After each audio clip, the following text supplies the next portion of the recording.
Alright everyone, welcome back to Be Mother Reviews. Today we're taking a look at the latest from Prime 1 Studios G.I. Joe line. This is the Commando Snake Eyes. Now, Snake Eyes as we know him was actually kind of a mistake. If you watch the show The Toys That Made Us on Netflix, they talk about Snake Eyes and how they kind of just forgot to paint him. They left him black and they didn't have time to go back and make the changes. They didn't have the money to make the changes, so they sent him out like that.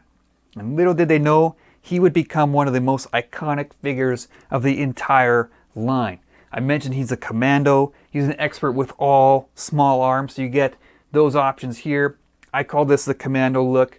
You got the handgun, you got the machine gun, and you get the exclusive portrait right here, which is actually the original portrait from the very first Snake Eyes figure back in 1982.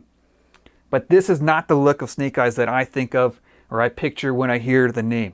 So you get the alternate head, the regular head with the visor. And this is, for me, the iconic look for Snake Eyes. I love the visor. I think it looks awesome. Now, if you got G.I. Joes back in the day, you know they all have the little classified card on the back of the package.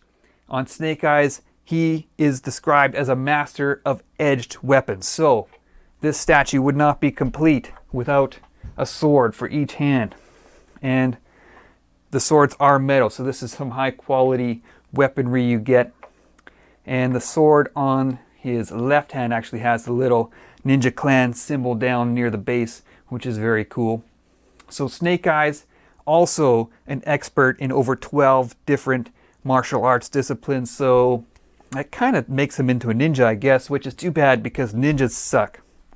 Said nobody ever. Ninjas are awesome, and Snake Eyes is a commando ninja, which makes him even cooler.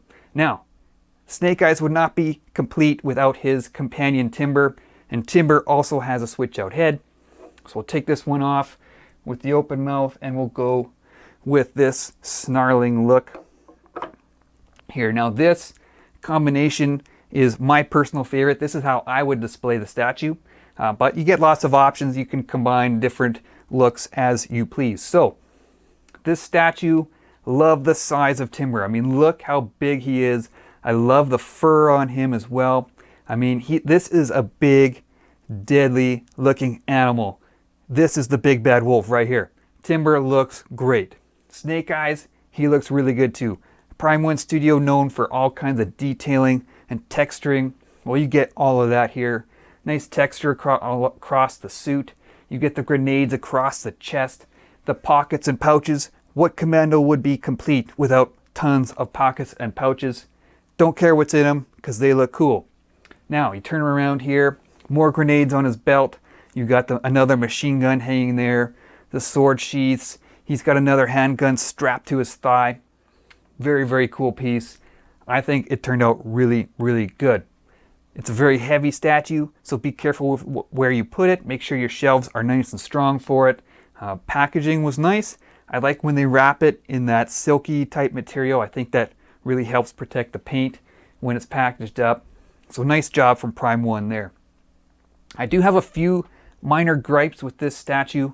Number one, the snow. They added this glittery look to it, and I'm not crazy about the look, and the glitter kind of gets all over the place. It does come off on your hands and will come off on your shelves and stuff too. And glitter is just kind of an un-ninja-like look, so I'm not a huge fan of the glitter. Number two, the seams on the heads. Both on Timber and on Snake Eyes, they're pretty noticeable, especially on Timber, I think, which is too bad. I think they probably could have went with just the one head for Timber. Either one would have been good, but this is my preferred. Snake Eyes, you know, it's like they just kind of chopped the head off and made the switch out with that. They didn't make any effort at all to try and hide those seams with sculpting it in, which is too bad because otherwise the statue looks awesome. One more tiny thing that I would have liked to have seen is some extra little sword handles that you could pop into the sheaths when you're using the gun options. They did that with their Deathstroke, the Arkham Deathstroke, and it was a really clever little feature. And here, he doesn't have that. I would really have liked to have seen that because if you take these swords out and put the guns on, I mean, where are his swords? A ninja doesn't just leave his swords lying around, in my opinion. He'd want to keep them with him, so too bad. That would have been a really nice feature for this statue, but otherwise, I think it turned out really, really good. Snake Eyes, absolutely one of the coolest G.I. Joes ever, so I think if you're a big-time G.I. Joe fan, you're going to love this statue. It turned out really, really nice. I hope you guys enjoyed that unboxing.